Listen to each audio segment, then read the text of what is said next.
জাতীয় সংসদের স্পিকারের আসনের পেছনের দেয়ালে শোভা পাচ্ছে পবিত্র কালেমা তাইয়েবা।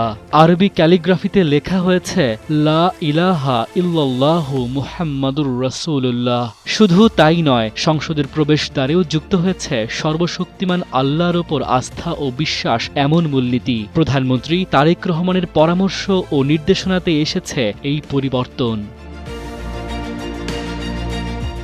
রাষ্ট্রের গুরুত্বপূর্ণ এই ভবনে এমন সংযোজন নিয়ে এরই মধ্যে তৈরি হয়েছে ব্যাপক আলোচনা।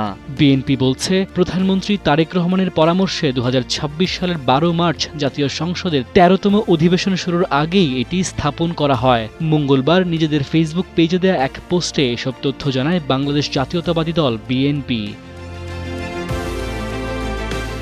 রাষ্ট্রের আইন প্রণয়নের এই গুরুত্বপূর্ণ ভবনে ধর্মীয় বিশ্বাসের এমন প্রকাশ ব্যাপক আলোচনার জন্ম দিয়েছে।